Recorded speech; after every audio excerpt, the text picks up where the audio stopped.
All right. So, welcome. It's just me. It's just Daddy Maktouk this time. But I want to keep you guys updated because there is so much interesting news and so much exciting things when we have a guy like Burrow and we have all the additions of the Bengals. So, I'm trying to stay on top of it.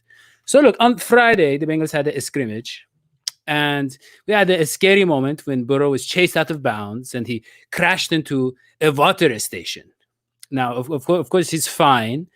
And, Burrow responded. He had excellent drives. He had two drives. Both of them resulted in touchdowns. Both of them red zone fades to Auden Tate, who we all know is exceptionally gifted at catching the ball. And he's reminded us of that. And really, we are all looking forward to see if with a quarterback like Burrow, who can, kind of help receivers find a space, if Auden Tate can be a big time receiver because he has the big time hands, he has the big time skills.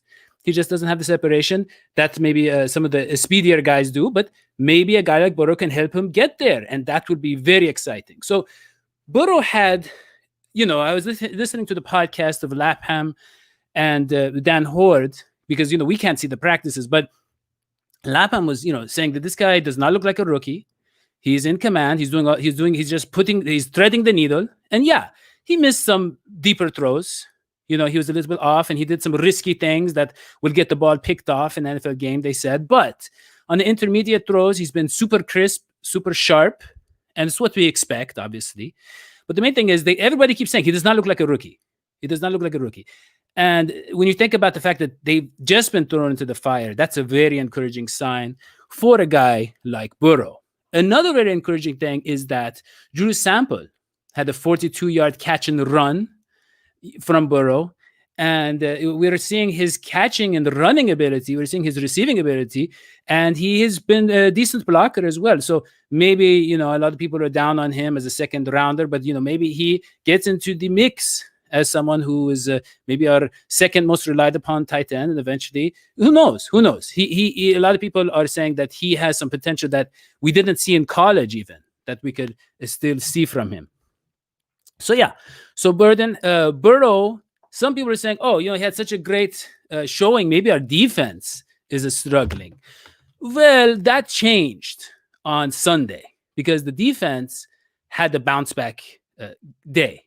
So the defense didn't allow any touchdowns to Joe Burrow in that dazzling offense. By the way, without, like we said, without AJ Green, without John Ross, without T. Higgins, all that stuff on Friday. But on Sunday, without most of those guys, John Ross was back. His son, thankfully, his son is doing better. And John Ross was practicing. I mean, the man was practicing. He was running 2 a.m. This guy was running 2 a.m. in the morning in California. And it's been very hot in California, I know. And he was running to stay in shape and to stay on top of his game. He knows what's at stake. And he said, I don't blame the Bengals for not, giving me that fifth year option because what have I done? He said, I got to show myself. I've been injured. I got to stay healthy. They made the right move, which I like to hear. I like to hear from him. I want him to be motivated. And I kind of want him to come back to the Bengals. So I like that there's no bad blood, So, yeah. So what we have is on Sunday, we have Ross back, but he's doing one-on-one drills. And he had a nice play where he extended, to catch the ball. Of course, Mackenzie Alexander covered him pretty well on one-on-one drill, they reported. But yeah, so Burrow didn't have a touchdown. He had Randy Bullock get a couple of long field goals. One of them was a 52-yarder. So Bullock, that's a good sign for him. He's still young. Come on, guys, give the guy a break. As someone who has a gut but is still highly productive, please give Randy Bullock a break. Okay, we haven't seen what the man can do, and honestly, I think the gut gives him a little more. He can lean into the kicks a little bit more. I have no problem with his guts. Just to be clear. So yeah, and T. Higgins was back. Higgins was back, and he practiced a little bit. Burrow threw potential touchdowns to Higgins, but Higgins was pushed out of bounds, and he said, I got to get better at getting my feet in bounds. So he knows that. And the thing is, the offensive line We saw Jonah Williams looked good in some drills. He won, as they say. He was victorious against Sam Hubbard and Carl Lawson. And there's a question about Fred Johnson. And I will just say this. I love Fred Johnson. He was on the show. And I hope he gets a lot of chances. But what they're saying so far is that Bobby Hart, has impressed. I mean, I don't know if he looked great, but he's looked good. And I've heard this from a number of people. He's playing aggressively. This was Jeff Hobson was reporting. And Bengal Jim, who's viewing the games from the bridge and watching practice, he said, I like what Bobby Hart's shown. So and Jeff Hobson said that the guy that's showing the most improvement is Michael Jordan. Now Michael Jordan, we know had that play where he pancaked Geno Atkins, which I know it's one play, I know, but the man is physically gifted. Okay, the man is getting a firm hold on that left guard spot. And so then today, Sunday, Geno Atkins, they reported that he drove. Actually, I saw the clip. He drove Michael Jordan 5 yards into the backfield. He kind of got his. I mean, that's Geno Atkins is an incredible player. He's a legend. He's a Hall of Famer. All that stuff. So obviously, that is going to happen more times than getting pancaked. But still, Michael Jordan showed a lot of improvement. The guy is talented. He's looking good.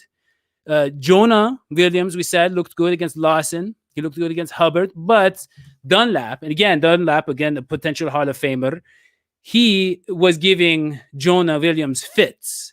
He ran past him and quote unquote sacked Joe Burrow. Not a real sack, we know that, but he would have sacked him if they were allowed to hit Joe Burrow, but they're not, and they should never hit Joe Burrow.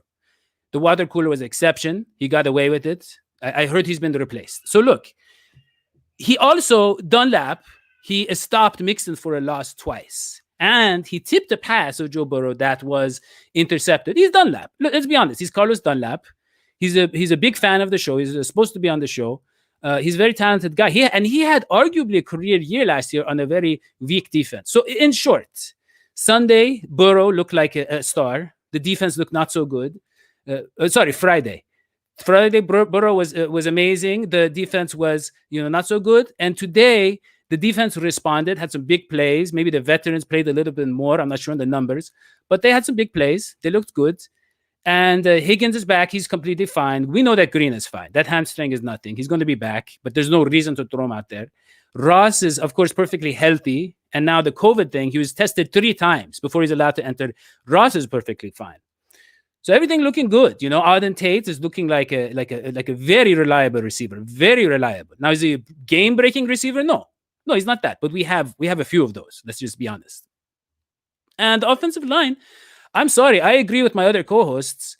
I disagree with them that the offensive line is not. I think they will be competent.